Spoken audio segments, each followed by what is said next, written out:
오늘 말씀은 예레미야가 2장 11절에서 17절의 말씀입니다. 2장 11절에서 17절의 말씀입니다. 내 백성의 도성이 망하였다. 아이들과 젖먹이들이 성 안 길거리에서 기절하니 나의 눈이 눈물로 상하고 창자가 들끓으며 간이 땅에 쏟아진다. 아이들이 어머니의 품에서 숨져가면서 먹을 것 없을 것을 찾으며 달라고 조르다가 성안 길거리에서 부상당한 사람처럼 쓰러진다. 도성 예루살렘아, 너를 무엇에 견주며 너를 무엇에 맞대랴. 도성 시온아, 너를 무엇에 비겨서 위로하랴. 내 상처가 바다처럼 큰데 누가 너를 낫게 할 수 있겠느냐. 예언자들은 내게 보여준다고 하면서 거짓되고 헛된 환상을 보고 내 죄를 분명히 밝혀주지 않아서 너를 사로잡혀 가게 하였으며 거짓되고 호황된 예언만을 내게 하였다. 지나가는 모든 나그네들이 너를 보고서 손뼉을 치며 도성 예루살렘을 보고서 이 머리를 내저으며 빈정거리며 이것이 바로 그들이 너 덧없이 아름다운 성이요 온 누리의 기쁨이라 하던 그 성인가 하고 비웃는다.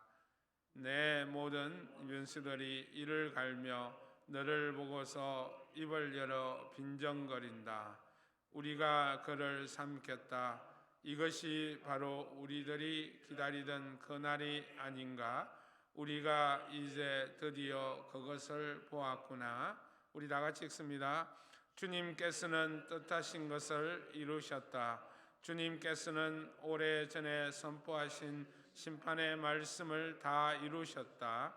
주님께서 너를 사정없이 부수고 내 원수가 너를 이기고 즐거워하게 하시며 내 대적이 함께 뽐내게 하셨다. 아멘. 예레미야 예가는 참 읽으면 읽을수록 이렇게 참 슬프고 애통한 것을 우리가 느낍니다.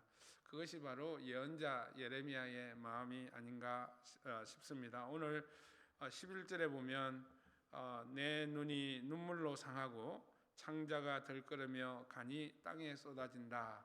이렇게 예레미야가 그 아픈 마음을 이렇게 토로하고 있습니다. 여러분, 한국말에 이런 말이 있습니다. 애간장이 녹는다, 애간장이 탄다라는 말이 있습니다. 여러분, 무슨 말인지 아세요? 우리가 많이 쓰기도 하는데 그 아픔과 그 간절함을 표현하는 말이 애간장이 녹는다, 기다리다 죽겠다, 뭐 이런 얘기를 합니다. 여기서 애라는 말이 제가 좀 찾아봤는데요. 가끔 가다가 순수 한국말이 때로는 막 우리가 그냥 쓰지만 이 말이 무슨 말인가 하고 인터넷으로 이렇게 찾아보니까 애라는 말이 우리 간 또는 창자 뭐 이런 말의 의미도 있다고 합니다. 그래서 창자라는 말의 의미가 있다고 합니다. 그래서 애간장이니까 창자와 간이 녹는다, 탄다. 그러니 얼마나 그 표현이 이렇게 참 생생합니까? 그것처럼 우리가 그 간절함을 표현하고 그 아픔을 표현하는 말입니다.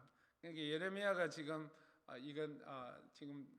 이렇게 표현하고 있는 것이 바로 이 애간장이 탄다 또는 애간장이 녹는다 아니면 녹았다 탔다 그런 표현이 바로 예레미야의 마음을 우리가 알 수 있습니다. 참 그렇습니다. 예언자들은 우리가 구약서를 읽어보면 예언자들은 참 고독했겠다라는 생각이 많이 들고요.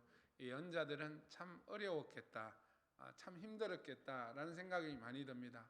왜냐하면 예언자들은 하나님의 말씀을 왕에게 선포를 하거나 또 백성들에게 선포하는 사람들이지 않습니까? 그렇게 하나님의 말씀을 좋은 말씀만 이렇게 선포하는 것이 아니라 정말 하나님의 백성들이 하나님의 길로 걸어갈 수 있도록 채찍질과 같은 그런 말씀도 선포를 해야 되고 또 서슬프른 왕에게 직언도 해야 되고 그렇지 않습니까? 사무엘이 사울에게 직언을 하는 것처럼 또 이렇게 갓 선지자나 나단 선지자가 다윗에게 이렇게 말하는 것처럼 이런 말을 해야 된다는 거죠. 그러나 물론 예언자들이 많이 있었겠지만 혼자 또 자기 홀로 그런 말을 해야 될 때는 정말 힘들지 않겠습니까? 같은 사람들 무리가 있으면 참 좋을 텐데 혼자 그 일을 나서서 하니까 참 어려웠겠다라는 생각을 많이 듭니다. 지난 시간에도 제가 말씀을 드린 것처럼 저와 여러분들은 예언자적인 그런 사명을 가지고 있다라는 것을 잊지 않기를 바랍니다. 성도로서 우리 한 사람, 또 교회로서 교회 공동체가 해야 될 일이 뭔가? 바로 그 중에 하나가 예언자적 사명을 갖고 있다라는 것이죠. 그래서 오늘 특별히 보면 예레미야가 가슴 아파하는 것이 뭘 통해서 가슴을 아파하냐면 이 젖먹이들 또 아이들, 어린 아이들, 다음 세대들이 이렇게 먹지 못하고 또 그런 전쟁에 피해를 받고 죽어간다는 그것 때문에 애간장이 녹고 끓었다라는 것을 이렇게 이야기를 할 수 있습니다. 예언자의 마음은 바로 이런 마음이라는 거죠. 또 예언자의 마음은 공동체의 아픔과 또 이 사회와 민족의 아픔을 위해서 아픔과 죄악 때문에 아파하고 괴로워하고 또 하나님께 기도하고 간구하고 회복을 또 선포하는 그런 일이 되어야 되겠죠. 그래서 보면 오늘 예레미야는 정말 우리가 자주 하는 말이 있지 않습니까? 애가 무슨 잘못이 있냐라고 이런 말을 우리가 참 많이 합니다. 그렇게 아이들이 무슨 잘못이 있겠습니까? 우리는 맨날 자녀 교육 하는데 누가 교육을 먼저 받아야 될까요? 저는 분명하게 생각하는 게 어른들이 교육이 잘 받아야 된다고 생각합니다. 부모들이 교육을 잘 받아야 된다고 생각합니다. 부모들이 가정에 아이들이 성장하는데 가장 영향을 많이 받는 곳이 어디일까요? 교회일까요? 아니요, 가정입니다. 특별히 또 부모입니다. 그래서 하나님이 부모를 세워주신 것이 권위를 주시고 그 질서를 세워주신 이유가 뭐냐면 부모들이 자녀들을 향해서 자녀들을 잘 양육하고 그들을 바른 길로 걸어갈 수 있도록 만들도록 부모를 세웠다는 거죠. 부모가 마음대로 세상 사람처럼 아기를 낳고 내 아이다라고 그렇게 생각하는 것이 아니라 하나님께서 기업으로 우리에게 주셨다. 그러니까 자녀들이 우리의 기업이라고 이야기하지 않습니까? 그런 얘기를 그냥 성경에서 하는 얘기를 허투루 들지 않기를 바랍니다. 기업이라는 것은 하나님이 주신 거라는 의미잖아요. 그러니까 하나님이 주신 그 기업, 우리의 자녀들을 잘 양육해야 된다는 거죠. 예레미야가 지금 가슴 아프게 통곡하는 이 장면이 왜 그러냐? 우리들이 잘못했다라는 거죠. 어른들의 자각이 또 회개와 그 죄 뉘우침이 우리에게 필요하다라는 것을 이야기합니다. 그래서 뒤에 부분에 보면 예언자들이 내게 보여준다고 하면서 거짓되고 헛된 환상을 보여주었다라고 이야기합니다. 당시에 우리 예레미야서를 읽어보면 당시에 예레미야가 하는 얘기가 있습니다. 거짓 예언자들이 뭐라고 이야기합니까? 평안하다, 평안하다. 좋다, 좋다. 이렇게 이야기합니다. 좋은 말. 지금 우리가 이집트하고 손을 잡는 것, 우리가 지금 하고 있는 것은 잘하고 있다. 잘하고 있다. 평안하다. 무슨 전쟁이냐? 평안하다. 무슨 하나님의 징계냐? 라고 이렇게 이야기를 했다는 것이요. 그것이 이제 예레미야에 나와 있습니다. 그래서 이것이 바로 거짓 예언자들이라는 거죠. 결국 이스라엘이 이렇게 되고 어린아이들이 이렇게 된 것이 무엇 때문에 그런가? 우리가 잘못 가르쳤다라는 거죠. 예언자들이 거짓 내기, 거짓 가르침을 듣고 그대로 쫓아갔다라는 것을 이야기합니다. 1차적으로는 예언자들에게 잘못이 있겠지만 좀 더 넓게 보면 그 예언자들의 거짓 예언을 듣고 그대로 살아갔던 이스라엘이 죄가 있는 것이죠. 그 가운데 죄악이 있는 것입니다. 그래서 저와 여러분들이 정말 이런 말씀을 듣고 우리가 깨달아야 될 줄 믿습니다.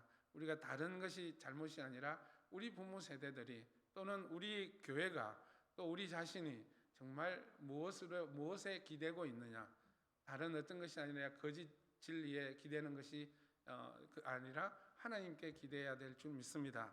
오늘 생명의 삶의 묵상의 세일을 보면 제가 그래도 목회 초기에 좀 많이 읽었던 책들 중에 하나가 우리 김기석 목사님, 지금 서울에 이제 청파교회 목사님의 그 글이 이제 적혀져 있더라고요.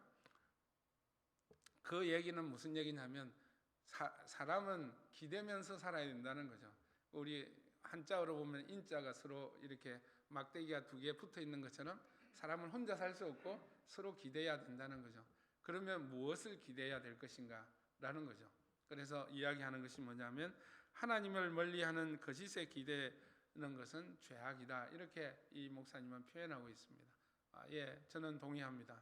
하나님을 멀리하는 그런 거짓에 기대는 것이 아니라 하나님께 기대는, 참 진리에 기대는 저와 여러분들이 되시길 간절히 소망합니다. 우리 부모 세대들이, 우리 교회 공동체가, 우리 자신이 다른 데 귀를 기울이는 것이 아니라 바로 하나님의 진리의 말씀에 귀를 기울이는 저와 여러분들이 되기를 간절히 소망합니다. 하나님의 말씀이 또 때로는 채찍질처럼 아프지만 그 말씀을 우리가 고지 받아들일 수 있는 저와 여러분들의 마음이 되기를 간절히 소망합니다. 우리들 목사님들의 유혹 가운데 하나가 뭐냐면 귀에 좋은 말, 또 마음에 듣기에 좋은 말을 전하는 것에 대한 유혹이 있습니다.